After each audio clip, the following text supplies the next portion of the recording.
Bismillah ar-Rahman ar-Rahim. Before I go to the lecture, I want to discuss some of those questions regarding philosophy of majalis of Imam Hussein alayhi salam.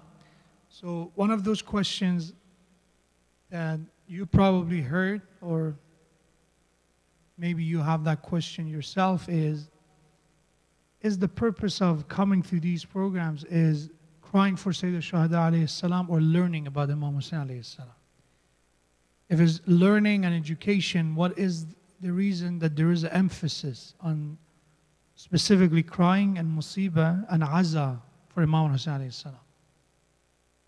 And is this process of crying make us better human beings, better people? And is that true that we have tradition that crying for Sayyid al-Shuhada alayhi salam is a way of getting protection from Allah's punishment and forgiveness of the sin? So there are multiple questions, and I try to combine all of them and have one proper answer for them. And also, one last bit of this question is the Ashura and Imam Hussein alayhi salam Shahada, we have to look at it as a heroic act, or we have to look at it as a tragedy? Which one is the right way of looking at it? So to answer this question, we have to know there is no one-side argument for answering why we held these majalis. It's not only education. It is partially education, which again we come, and because of these majalis we have this chance of listening to lectures regarding religion, regarding Quran. So you will see in every Muharram and every month of Safar, speakers who come and speak on the pulpit and the mimbar, the topics they discuss is regarding religion.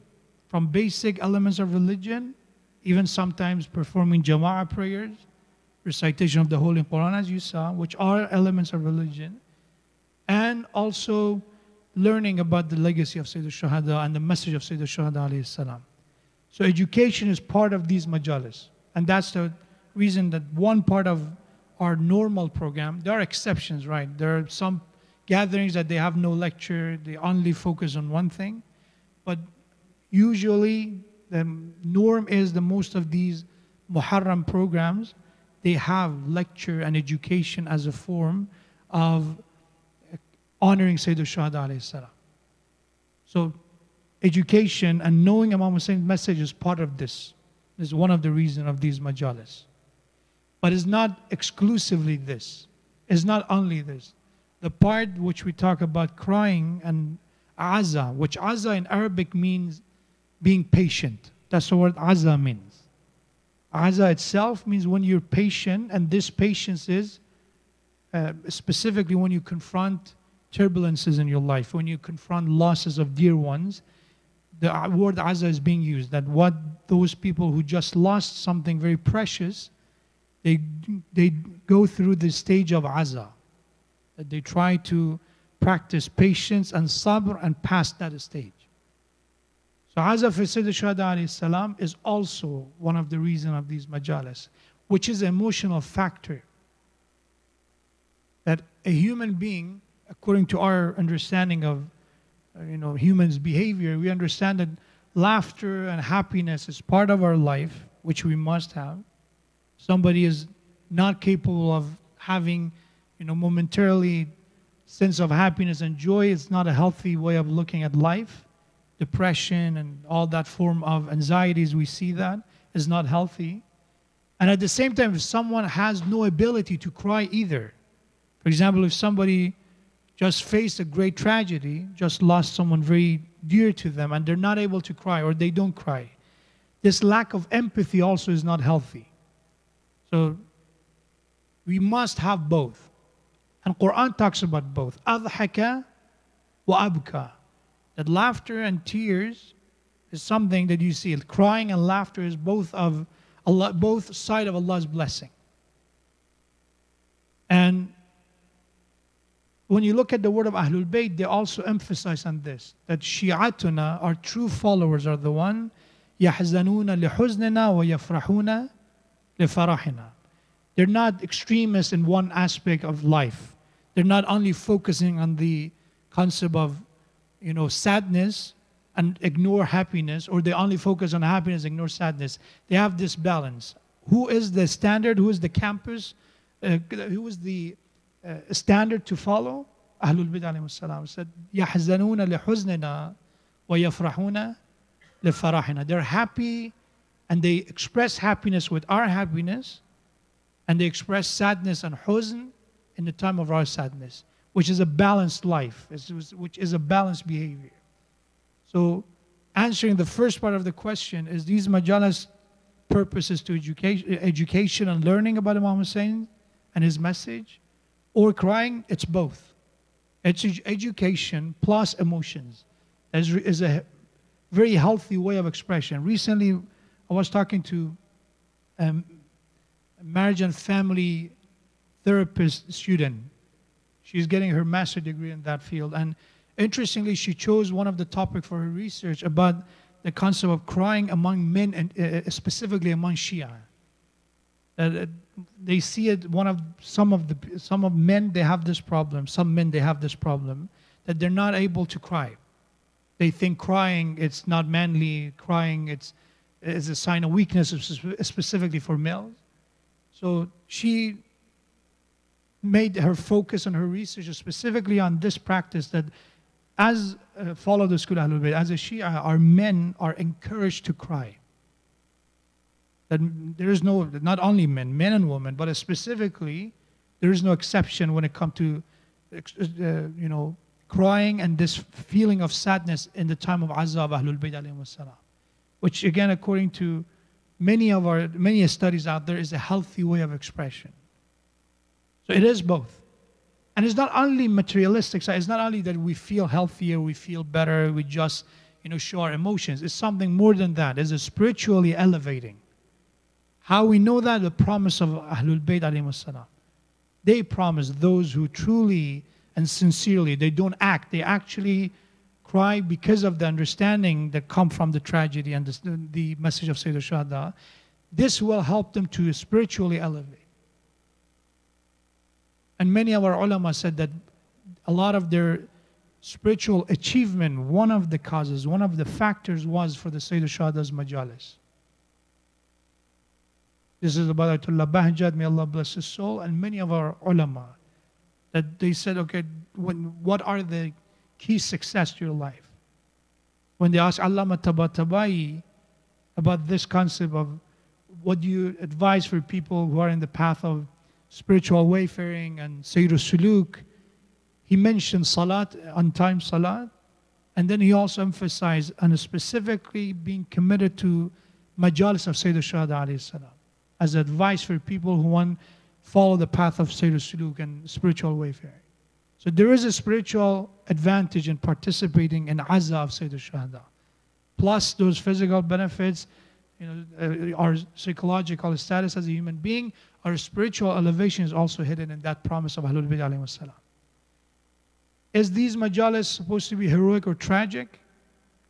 It depends from what view and what perspective you're looking at it. From the perspective of Ahlul Bayt alayhi salam, it was heroic. It is heroic. They did, and again, the true victory is for them. There was no tragedy for Ahlul Bayt. Again, another banner printed here is the word of Hazrat Zainab Salamullah alayha. And it's not my fault that they, alhamdulillah, use very famous quotes regarding Ahlul Bayt, which is good for us to know. That one day Hazrat Zainab was asked, this I think was when the tyrant faced Hazrat Zainab Salamullah alayha and said, did you see what Allah did to you? This was the price of you rebellion, the cost of your rebellion against me, and that was God's plan all along to teach you a lesson. That this was a tragic event for you. And the Hazrat Zainab's response is a very obvious response, that this was no tragedy for us. مَا رَأَيْتُ إِلَّا جَمِيلًا. For us, shahada, sacrifice, standing for social justice, all these, it's an honor. For us, it was a heroic act. From their perspective, it's a heroic act, and we must look at it. And we must avoid, God forbid, showing Ahlul Bayt, portray Ahlul Bayt, especially Sayyidina Shuhada alayhi salam, in the state of weakness. That I said this many times, Hal min nasirin yansurna? Is there anyone to support us? Is there anyone to help us? I believe, according to many of our ulama, is not because of Sayyidina Shuhada, God forbid, is helpless. He has the biggest support possible, which is Allah subhanahu wa ta'ala. That call is for the sake of humanity and guiding people. Is there anyone to help us and save themselves from this eternal damnation of involving themselves in my killing? To save a few more people with that call, which Imam did multiple times. When Abu al-Fadl Abbas alayhi salam, the day of Ashura came, Imam alayhi salam said, wait, go advise them. If you read Maqatil, which they talk about the Shahada of Abu al-Fadl Abbas alayhi salam, when Abu al-Fadl Abbas first came to ask question and get permission, Imam said, go talk to these people. And when Abu al-Fadl Abbas is asking, when after the Shahada of his companions, his son, now is the turn of al-Fadl Abbas, it means they already started the battle. It's almost last few people in the campsite of Imam Hussein alayhi salam. But still Imam said, go talk to these people, advise them. And Abu al-Fadl Abbas goes and come back and said, Yabna Rasulullah, I talk, they don't listen. I advised them and they're ignoring it. So from their perspective, it's a heroic act. From our perspective, it's a tragedy that a Muslim ummah commit this great crime. But in cold blood, they killed the only grandson. The grandson that Rasulullah honored. This ummah, this is a tragic decision for them. The majority stand and they slaughtered the last grandson of the Prophet. A Prophet that who said Hassan and Hussein are the master of youth of paradise. He said that. And they knew it. And people like Abdullah ibn Umar in Mecca kissed Imam Hussein alayhi salam, and he kissed his chest. He said, because I saw with my own eyes that Prophet honored you and kissed you. They knew it. But they made that decision to ignore his call and they don't go with him, neglect him, or stand against him. That's a tragedy. So this event is not only heroic or tragic. As I said, it's not supposed to be exclusively one aspect. From one perspective, it's a heroic act. The victory of blood over sword. The victory of madhloom over zalim. And everybody thought, who won the battle? Everybody thought Imam Hussein alayhi salam was the one who lost. But the time and history proves itself. Who was the true winner of that conflict? So it is heroic and it's tragic. And there is nothing wrong that we have multiple aspects of looking at this event. Let's avoid labeling this stand and this rise of Sayyidina Shuhada in one thing. We can look at it from multiple aspects. It could be political. It could be, social reasons and factors behind it. It could be, in the context of reform and reformation. It could be all that. Which was all, by the way, all of them are true. None of them are just exclusive for one purpose. And that's what a human being is. We are multi-dimensional creatures. And our ideas, our decisions, our movement have many reasons, not only one.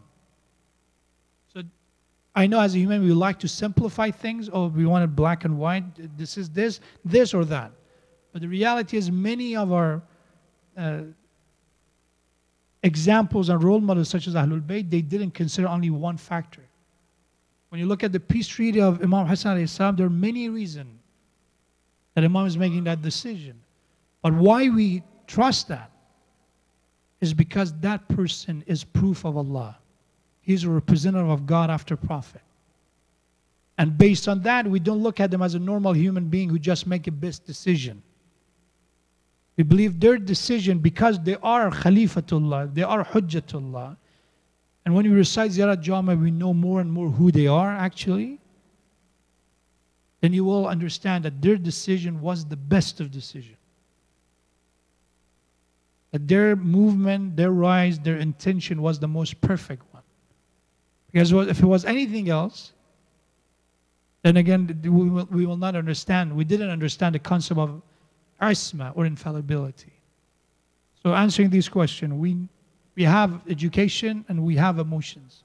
Most important thing is to avoid taking one side and eliminate another. We need both of them.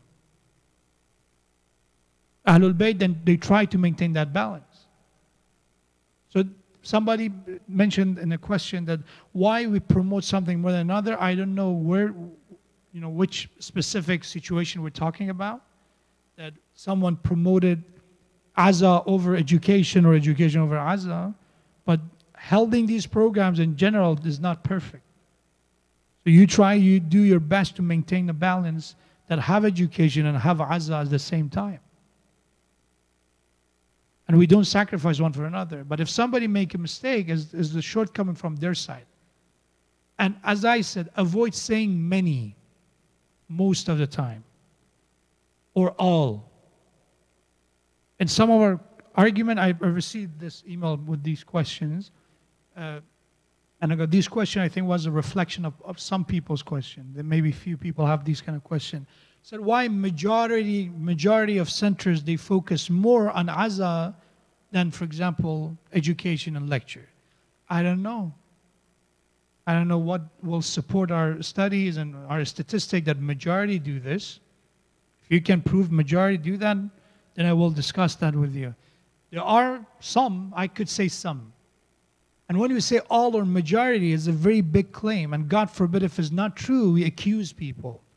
Then it's a form of tuhma. I've heard people say, oh, many of people who are standing in the first line of Jama'ah, they're this and that. What is the basis of this claim? Many people who wear hijab, or many people who do this, they're this, and we say something negative. And as you know, we are, confirmation bias. This human way of looking at reality is we handpick, we cherry pick whatever we want to see, and then we remember them.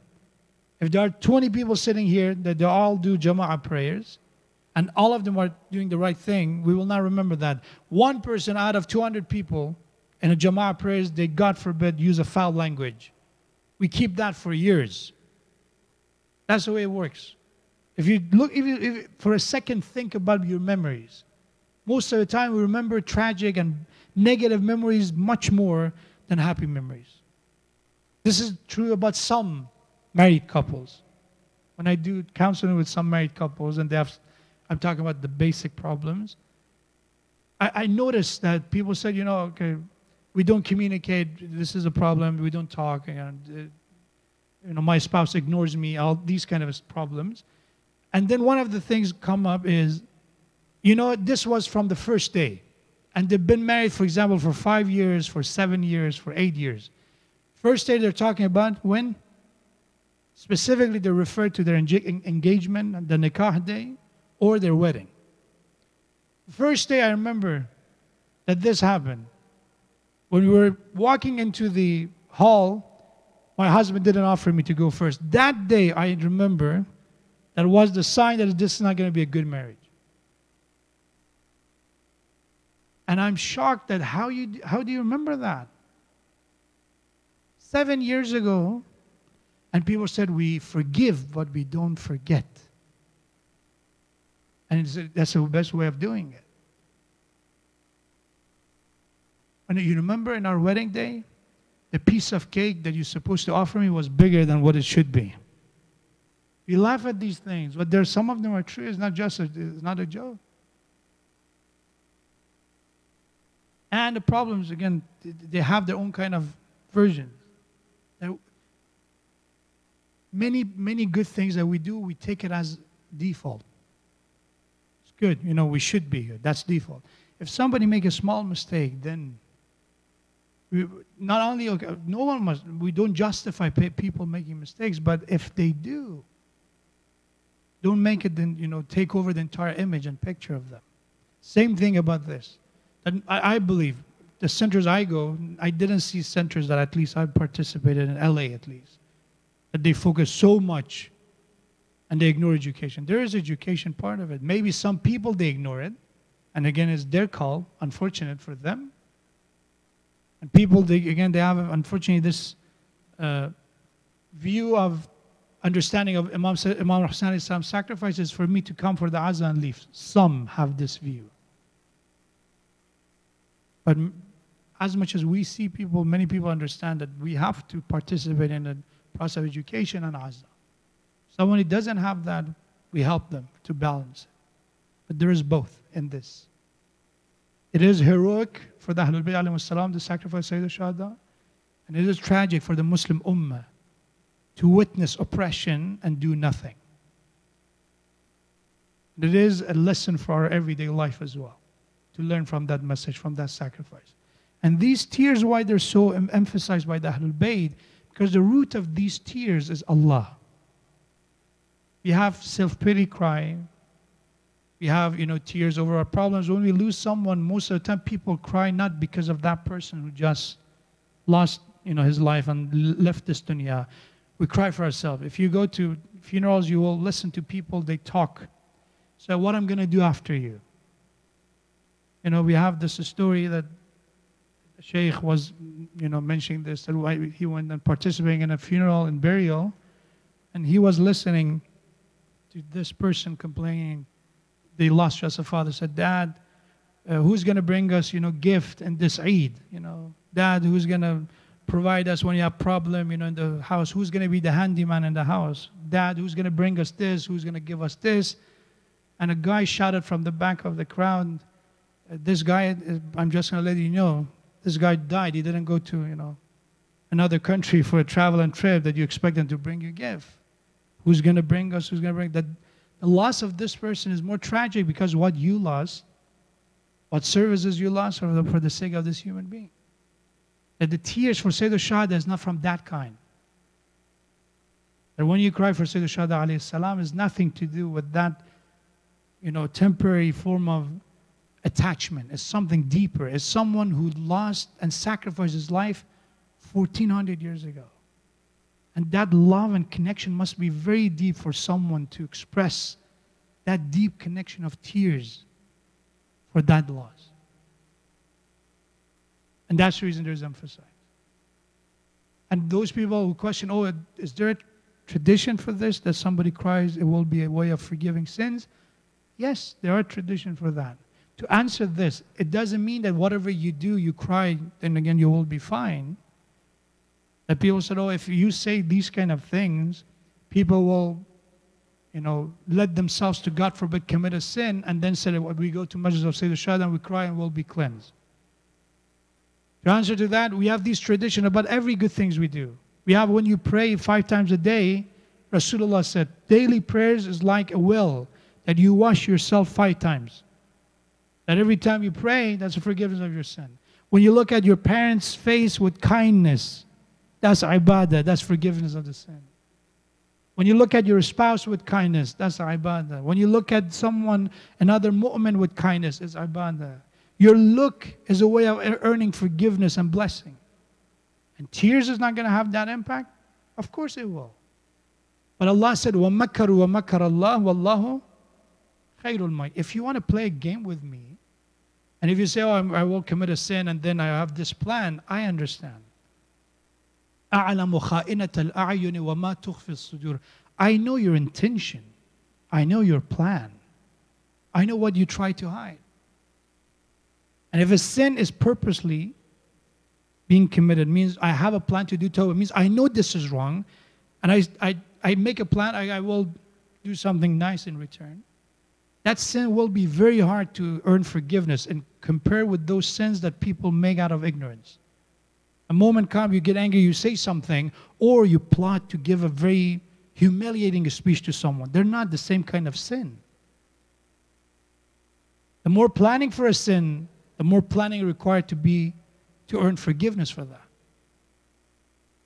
But when you hear someone say, these are not true about Sayyid al-Shuhada and cry for Sayyid al-Shuhada, in our religion, Allah offers His mercy in multiple outlets, in multiple ways.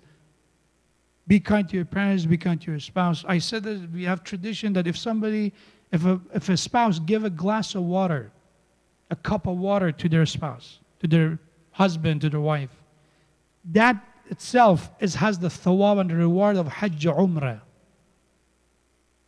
One Hajj Umrah for giving 1 cup of water. And Allah have many of these kind of, if you look at our tradition, we have many of them. And of course, those tears who come because of Allah, that when we cry in the Musibah Sayyid al-Shahada, is the tears for the Madhloom, is for resistance against oppression and dhulm. That Allah said, لا يحب الله الجهر بالسوء إلا من ظلم. Allah doesn't like people to, cry, to scream, unless there is oppression going on. Unless there is a form of oppression, then it will be permissible. فدعنا مولانا وسيدنا أبا عبد الله الحسين وسيد الصلاة على محمد وآل محمد.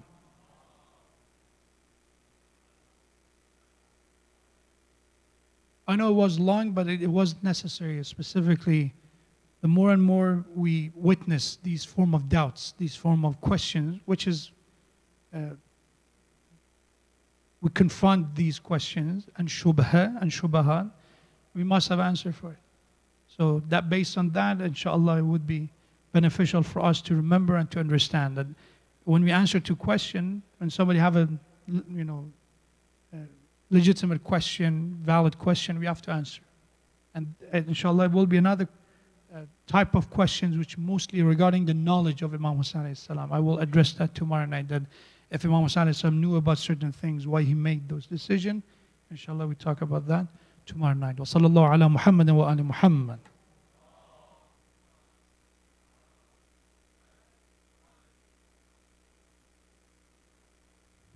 أعوذ بالله من الشيطان الرجيم بسم الله الرحمن الرحيم الحمد لله رب العالمين الصلاة والسلام على أشرف الأنبياء والمرسلين أبي القاسم المصطفى محمد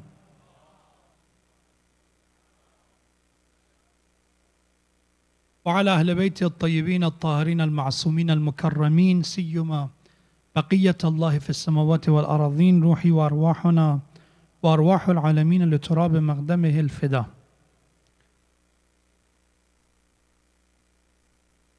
Ulil Albab and intellectuals, according to Quran, we discussed, they understand remembrance and they understand dhikr. That as a human being, we are in the state of forgetfulness. Ghafla is one of the spiritual diseases that Allah subhanahu wa ta'ala warned humanity multiple times. And Ulil Albab are the one that they receive the sign of Allah. When they see a sign, they don't ignore it. And to be intellectuals, we have to pass the stage of aql and wisdom. If somebody have an impaired level of aql, they will not be able to reach ulil albab and reach the level of understanding of intellectuals. Our iman have darajat, our faith have levels and stages. Our knowledge have stages and levels. And of course, our level of intellectuality has levels as well. But to address this, probably most of the time our aql is impaired because of our soul. Which, as you know, aql is a layer of our soul. When we talk about aql and wisdom, usually people, as I said, we point at the brain, right? But the reality is aql is part of Allah's blessing, which is part of our soul. That this body was the amana, that through existence and creation of soul, we have this capability of reasoning and free will, and all that came with this power. And this is a tool, a mean that we need. Of course, we need this physical manifestation of how to represent your aql, but it's not all aql is not here. But again, this is more of a norm that people address it. But the reason mainly aql is impaired, same way that we need for someone, you probably know that we have to protect our head as much as we can, especially from the young age, to avoid any kind of, in a form of trauma. Same thing is for the soul. Because if soul is sick, if soul is under those kind of traumas, aql will not be able to function well either. That's the reason Quran talks about this. لَهُمْ آذَانٌ لَا يَسْمَعُونَ بِهَا. That their physical outlet of ability to listening is there. They have ears, but they can't hear. لا يسمعون بها. They don't listen. لهم قلوب لا يفقهون بها. They have souls and hearts, but they don't ponder. They have eyes, but they can't see. That shows that physically this person is perfectly maybe healthy, but spiritually there is a blockage. There's something that don't let them see the reality and the truth out there. That certain blockage doesn't let them to see and support the truth. And Quran talks about those diseases. Going back to the introduction regarding the questions, tears and crying is a sign of the healthy heart, a healthy soul. If somebody is not able to cry, again, there are sometimes that we can't cry for some reason. But if somebody can't cry at all, according to Quran, this is one of the signs. Jumudul ayn, this lack of ability to cry, for the sake of Allah, for the sake of Sayyid al-Shuhada, all these great purposes. This is a sign of qisawatul qalb. This is a sign of a sickness of the soul, which is when souls start to get harder, that doesn't receive, doesn't get affected by advice, by preaching, by message, by sign. And this is one of the benefits of Majlis of Sayyid al-Shuhada, that we can test ourselves and our heart. That if there's no tears at all at any time possible, then we have to look for a cure. And the worst disease and blockage according to Quran is Allah's disobedience. And the best solution is Allah's servitude. There are details how to serve Allah. Again, there are many options. As I said, there are details how to look at people. You can serve Allah with that. From intentions, how to plan your life, to come to your actual actions, prayers and charity and helping. But anything that is in the name of Allah's servitude. Ayatollah Bahjat, may Allah bless his soul, I read, this is one of the words he says, that if you drink a glass of water, but your intention of drinking this glass of water is Allah's servitude. I want to serve Allah with drinking this water. That I get, be able to survive and keep living and again get energy from this to serve Allah. And if it's truly the intention behind that drinking water itself become a form of ibadah. There is no mubah for you.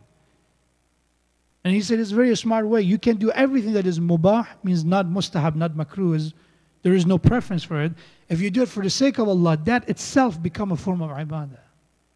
And the best of ibadat, if you don't do it for the sake of Allah.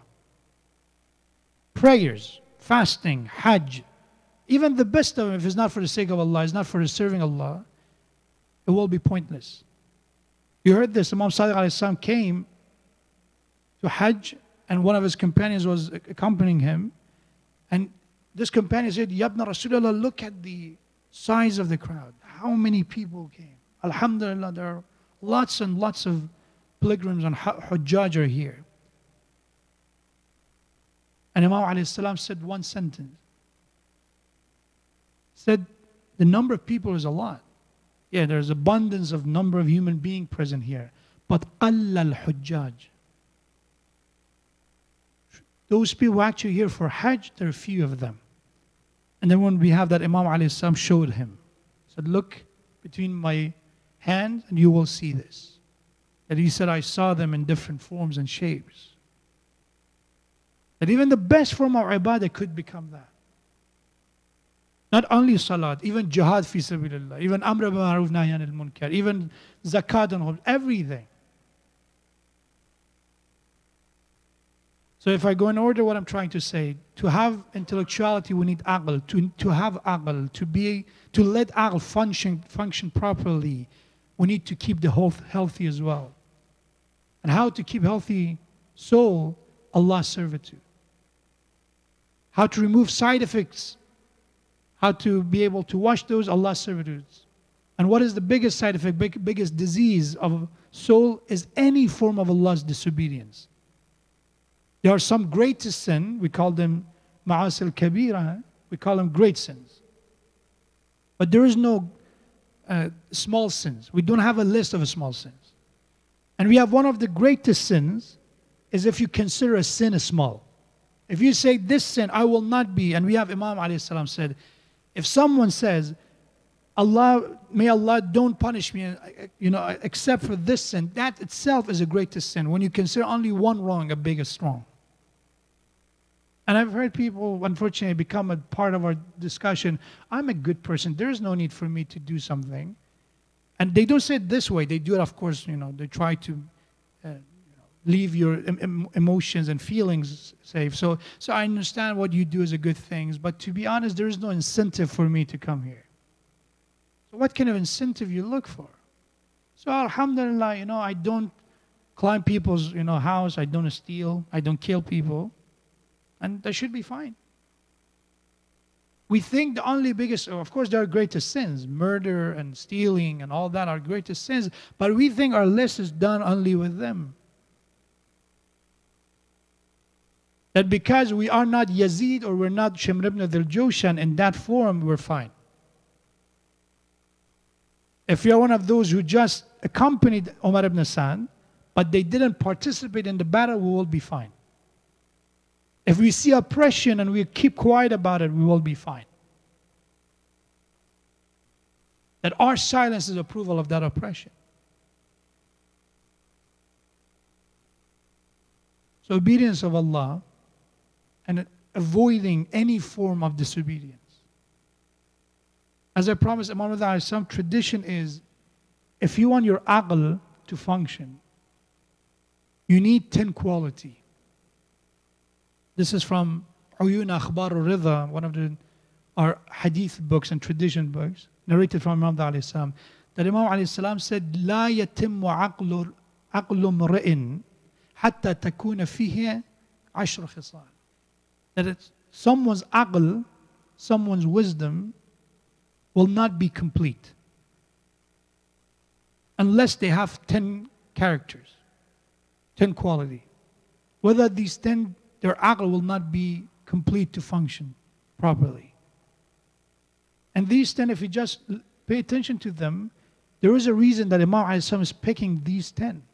And as I go through them, you will understand they're not like fast and Hajj and all that, which are all other forms of obedience of Allah. But Imam specifically talk about certain way of thinking, mind frame. That if there is a paradigm shift in the way we think, there is a hope for our aql to work properly. Sometimes that's one of the reasons when we talk to people and they have questions, I give them the answers. They say, I hear you, but I don't understand. I remember the first few days, I think it was when I was, the first week I gave lecture, people have questions. And when they were asking a question, I tried to give them answers, and they were not convinced. And I feel a sense of frustration. I said, it's very obvious. This is basic. And alhamdulillah, I've seen you sit in these majalis for a while now. You should see this. And thereafter, I'll step by step understand, okay, I know it's basic, but the way they think is not the same way. The structure of our reasoning is not the same way. And this tradition, Imam Ridha alayhi salam is saying that these 10 characteristics, what it does is shape the way you think. Paradigm and the style of your thinking will be transformed. We can talk about many things, but people don't understand it. They feel no need for it. When it comes to religion, people ask me, the way we represent religion to our youth, it should be better. Okay, yes, I agree. But if you think the only reason there's some people, they feel not responsible enough, or they don't feel that urgency to care about religion is not only the way that we package and we represent religion. It's not that. There should be that urgency that comes from within, that you look for something, that then you will find answers. If someone is hungry, then you can offer them something to eat. But if someone said, I'm full, Doesn't matter what kind of a delicious food you prepare.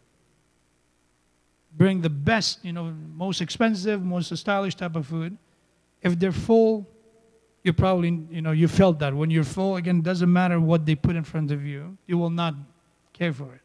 But if you're hungry, a piece of bread, especially if it's a long time, remember Ramadan? At the end of the day, especially if the day is a long day, you will appreciate that. Even a cup of water, you will appreciate it differently. That thirst must be there. Same thing for when it comes to understand religion. The thirst for religion, fitrah, must be unharmed. Fitrah in some form must be still there. Then when people listen to a reminder, they understand it. Oh, I forgot about that. I forgot that I have that need. Yeah, I do think about that. I have that lack of comfort at night. Yeah, I think about that before falling asleep. Sometimes, yeah, these concerns come to me. But if it's not there, when you sleep, you're dreaming about something totally different. Doesn't matter how many hours of lecture you listen, how beautiful and well, informed that lecture is, you don't feel thirst for it. In this tradition, Imam Muhammad tried to create a mind that finds thirst for truth. That aql is the greatest gift of Allah. What is the root of the word aql? Aql, literally in Arabic, they refer to when they park a camel, technically. As you probably seen in the videos, I don't know if you ride a camel, you see that what they do? They make the camel to sit down. And what they do, they tie a rope around the knee. Why? Because they don't want the camel to stand up and run away. Aqala. That tie and that rope itself is what the aql come from. What aql does to that camel is withhold camel from running away. Why they call aql and reasoning and wisdom aql is because what the purpose of ultimate aql is that withhold you from making ignorant decision, from choosing wrong over right, to follow batil and falsehood instead of truth. That what is the purpose of aql, to withhold you, to stop you. That it stop you from saying, I know this is wrong, but. You've heard these arguments, right? I know this is wrong, but. This but that we sometimes say, it comes from that. That aql doesn't have that strength to withhold you from doing wrong. If something is wrong, it should be clear enough for you that it's wrong. Like that kid touching that, when you tell a kid, don't touch this. This is hot. It's gonna, you're gonna get burned. That's what aql is supposed to do, is stop you. But when aql is, according to Imam Muhammad, incomplete, impaired, sick, you will not be able to make that distinguish, that clarification, that decision. Let me start this and I shall leave the rest for tomorrow night. Number one, Imam Muhammad said in this tradition, 10 quality, remember? Tomorrow we complete this. Without them, your aql is incomplete, Imam Muhammad. Number one, al-khayru minhu ma'amul. The first quality of someone who considered to have a complete aql is that you expect khair from the person who's aql. Your expectation of this human being is good. What would come from them is khair. The second one, وَالشَّرُّ مِنْهُ مَأْمُونَ. And people, they feel protected and safe from their evil, from their harm. It's very basic.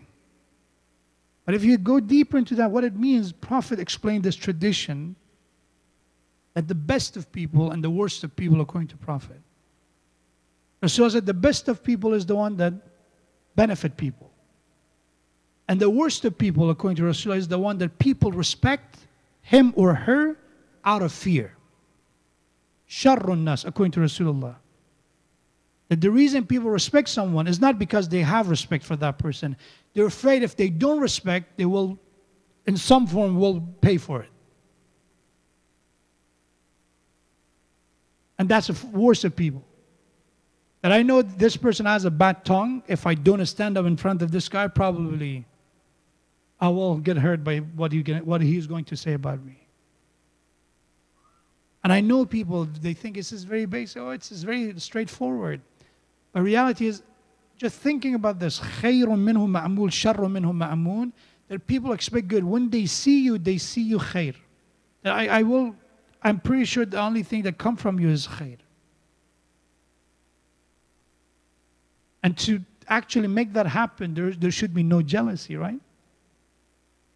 If it's jealousy, you will not, even in an intentional level, do and expect good for people. Even you actualize your jealousy. As you know, if you just feel jealous, that jealousy itself is not a sin yet. It's harmful to you spiritually, but as long as you don't act upon that jealousy, is fine. There is no sin documented for you. But the moment that you start showing signs of your jealousy, but people don't know that. Oh, that person is a very good person. Oh, you don't know. And this comes because of jealousy. We don't want that person to be complimented in front of us. And we say, I didn't say anything, right? I didn't say anything wrong. I said, don't let me start it. Then that jealousy is no khair expectation. Ghiba and backbiting. Lack of service to people. When I go to our masajid and centers, we see a few times, again, I don't say all or majority, it's an accusation, but those small number of time that I've witnessed. There's some people, they're just only recipient of the service. They think, again, they pay some donation to the masjid or center, or if they don't or do, and we come and we expect service. Why this is, why this part of the masjid is not clean? Why you didn't vacuum last night? I've heard this question myself, and I tell these people, okay, it was middle of the week, people were planning to leave, but if you are interested, we can ask you to do it tonight with us. Pick up a corner of the work, do it with us. I understand you're doing your best, but I just want to, bring this to your attention.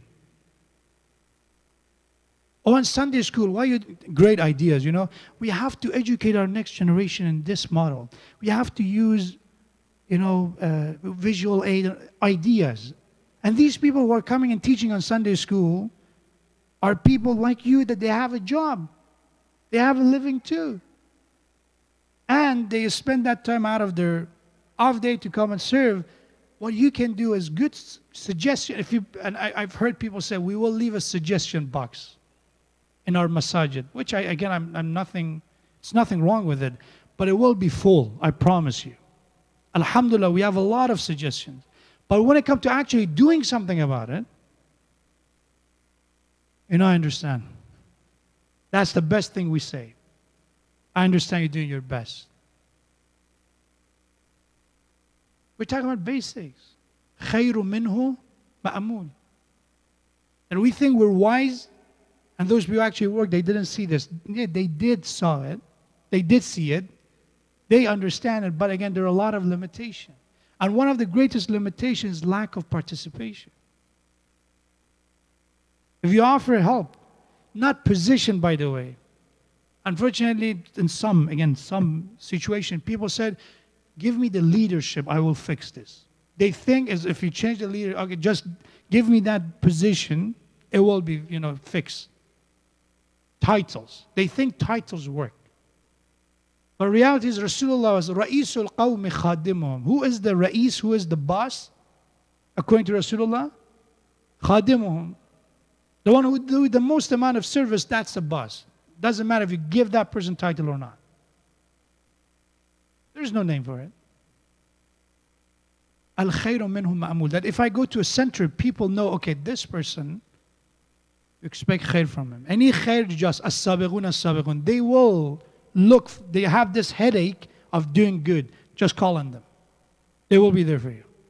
وَالشَّرُّ مِنْهُمْ مَعْمُولٌ. When you talk to them, when you share a secret, when you do anything, you feel protected. وَالشَّرُّ مِنْهُ مَأْمُولٌ. And this shar, don't let me start that topic. Inshallah, I'll talk about that tomorrow night. That this shar, this fitna, this problem, specifically in the form of community and families, is something shocking.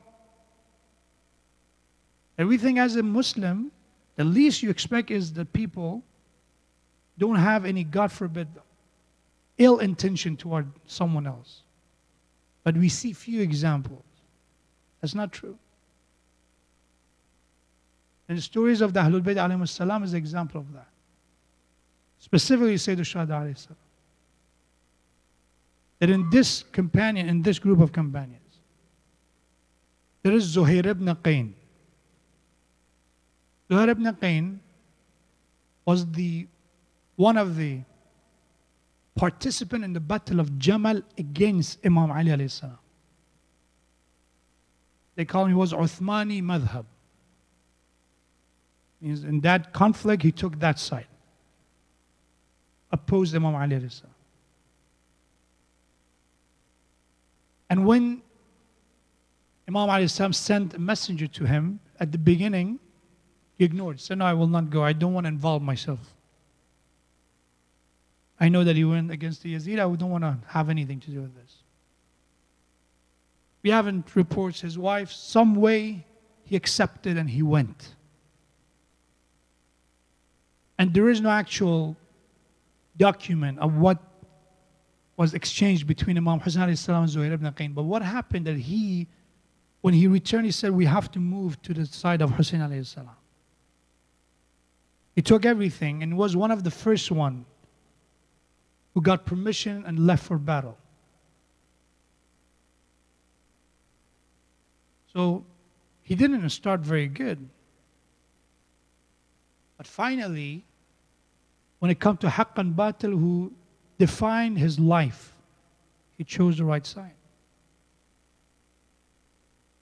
And there's not just a mere coincidence and chance. It's that you pick, you choose. And we have about his life that he was a man that says, Al khayru minhum ma'amul. You have in his life that before the story of Ashura, what he was well known among people was his khair. That whenever somebody needed something, he was a man that people know if they ask him for something, he will not refuse. Al khayru minhum ma'amul. This aql, this element of aql, helped him to make the right call.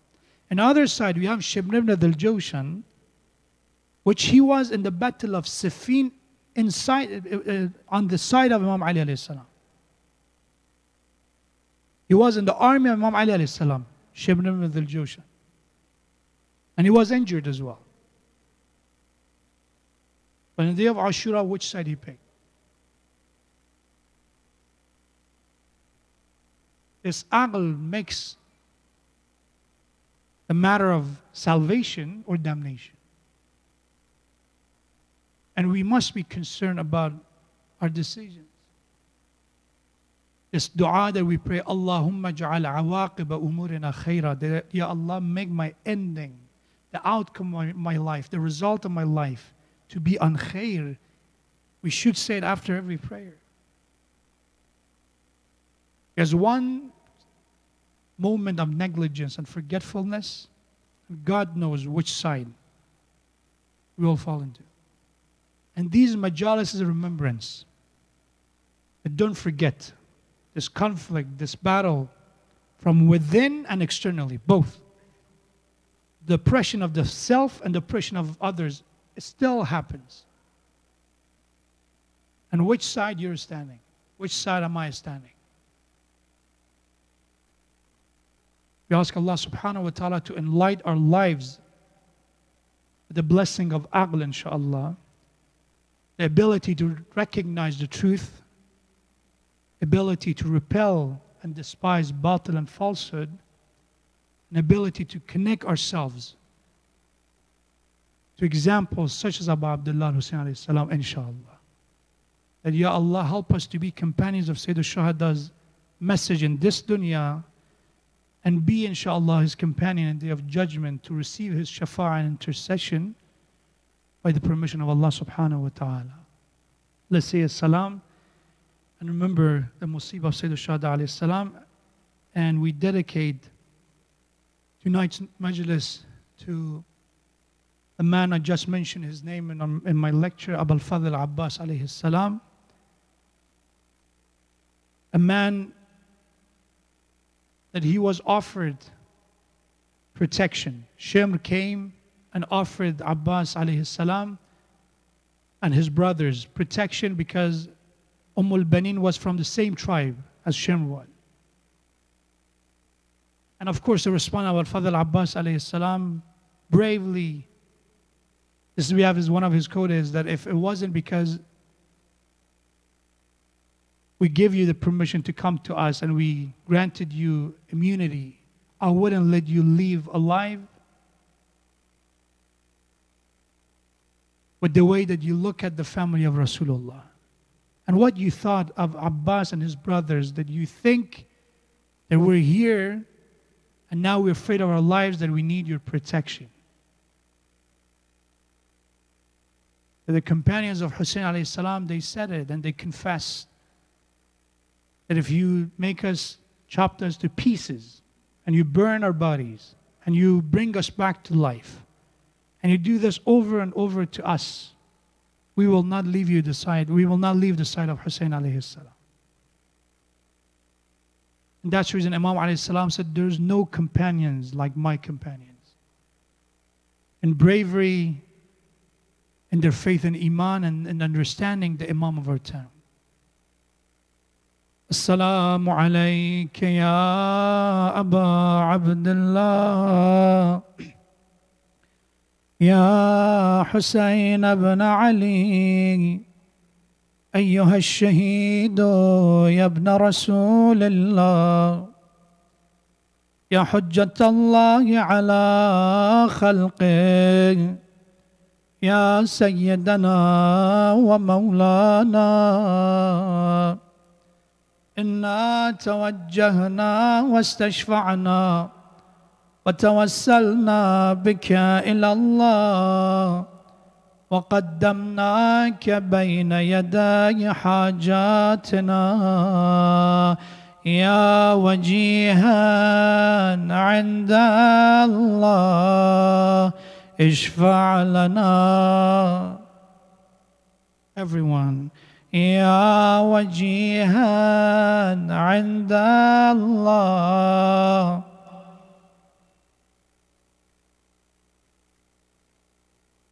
In the day of Ashura, Abul Fadl Abbas alayhi salam, he came and he asked for permission to go to the battle. He said to Imam Hussain alayhi salam, my master, Ya Sayyidi wa Ya Mawlai, let me go and answer these corrupt and fasiq qawm. Let me tell them that Hussein alayhi salam is not alone. Imam alayhi salam said, my brother Abbas, you are the flag holder of my army. This flag represents the standing of my army. If this flag falls, they know that Hussein alayhi salam is alone. Go and advise these people to give up on this decision, to don't participate in the killing of the grandson of the Prophet. So Abul Fadl Abbas came and preached, recited Quran. We have his words are documented in our maqatil. And when Abul Fadl Abbas started talking, they started screaming and making noises that the word of Abbas doesn't reach people who still maybe have some doubts. So Abbas alayhi salam returned and said, my master, my Sayyidi wa Mawlai, they're not listening, they're ignoring. And Imam alayhi salam said that their stomachs are full of haram. The reason they're not able to listen is the abundance of haram in their lives. So Abul Fadl Abbas was walking among the tents, checking, making sure there is no attack from the other direction toward the campsite of Hussein alayhi salam. until he passed the tent which they were holding water. And Abul Fadl Abbas, in that moment, he saw children. Some children, they're placing their stomach on the ground. Some grounds that there's some water fell. To feel better, to reduce their thirst, they're placing their stomach on that wet sections. And they're screaming, Al-Atash, Al-Atash. So Abul Fadl Abbas came and said, Ya Hussein, in my lifetime, I never asked you for anything. Whenever you commanded me, whenever you asked me, I didn't question. But give me permission. Allah knows that the chest of Abbas cannot tolerate anymore. قَدْ ضَاقَتْ صَدْرِي وَقَلَّتْ حِيلَتِي. That seeing the cries of your children, the cries of your family doesn't let Abbas to stay here. So Imam ﷺ said, my brother, go and bring water. So we have in one of the Maghatil that he went to children and family and said, I will go to bring water. When you hear me recite Allahu Akbar and Takbir first time, it means that I'm next to the water. When you hear the second Allahu Akbar, it means that I got the water and I'm planning to return. When you hear the third takbir come outside of your tents, that the water is here. And now children are waiting. So Abbas alayhi salam went toward the Furat, toward the river, pushing aside the enemy, reaching the water, and as he approaching the water, he recited Allahu Akbar. He got the water, and he recited the second takbir, Allahu Akbar. And the children of Hussein alayhi salam and Ahlul Bayt, they're happy that their uncle Abbas is coming with water. But the longer they waited for this third takbir and Allahu Akbar, they didn't hear a takbir. They heard this call, Ya akha kadrika akha. Ya Hussein, my dear brother, come to me. Abu Abdullah started running toward the maqtal of Abbas. We have that they saw Hussein alayhi salam is picking up something from the ground, kissing them, crying. When they approached, they saw the cut of hands of Abbas, the chopped off hand of Abbas, are in the hand of Hussein alayhi salam. When he reached the body of Abbas, he said a sentence. He said, Ya Abbas, Ya Akhi, Al-an qad inkazara dhahri. Abbas, the back of Hussein is now broken. Who will lean on Abbas? Who will be with my family? Who will hold the flag of Hussein? The last word of Abbas was, Ya Sayyidi wa Ya Mawlai, I have the last request. Don't take the body of Abbas to your children. I promised them water, but I'm ashamed that I wasn't able to fulfill the promise. And the second request is to, if you can, clean the blood from my eyes to be able to see your face for the last time. We have in Maqatil, we have in history that one year the grave of Al-Fadl Abbas alayhi salam was flooded, and Allama Bahr al-Ulum came with a group of Shias to fix and repair the grave. When they brought the workers, the first question they asked Allama Bahr al-Ulum was, Sheikh, we heard that Abul Fadl Abbas alayhi salam was a tall young man. He was well structured. But when we look at the grave and when we see the size of this grave is so small. What happened? All these reports and narration are not true. And Sheikh Bahr al-Ulum started crying. And he said, didn't you hear that they didn't leave the body of Abbas that way? Didn't you hear that after they chopped off hand of Abbas alayhi salam, they didn't have more mercy for the body? When they marched horses on the body of Shuhada and Abbas alayhi salam, The bodies were tremor, the bodies were dismembered. لا يوم كيومك يا أبا عبد الله وسيعلم الذين ظلموا أي منقلب ينقلبون. اللهم إنا نسألك اللهم وندعوك باسمك العظيم الأعظم العز الأجل الأكرم بكتابك المستحكم وبنبيك المكرم وبأهل بيت المعصومين سيما مولانا وسيدنا أبو عبد الله الحسين وأخيه أبا الفضل العباس استجب دعواتنا يا الله يا الله يا الله يا الله يا الله يا الله يا الله يا الله يا الله يا الله يا الله يا رحمن يا رحيم يا مقلب القلوب ثبت قلوبنا على دينك. Together we say Allahumma ajjal lawaliyik al-faraj for the dua of the end of occultation and the reappearance of the Imam of our time, inshaAllah.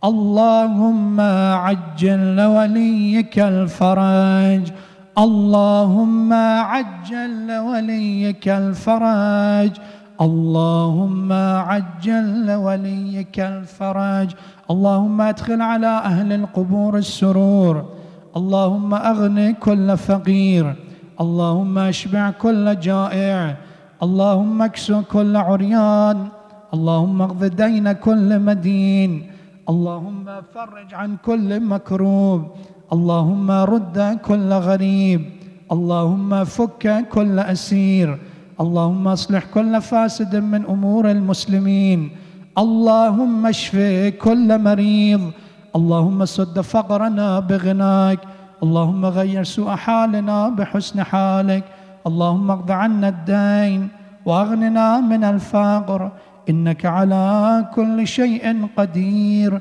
وإلى أرواح المؤمنين والمؤمنات رحم الله لمن يقرأ الفاتحة مع الإخلاص والصلوات.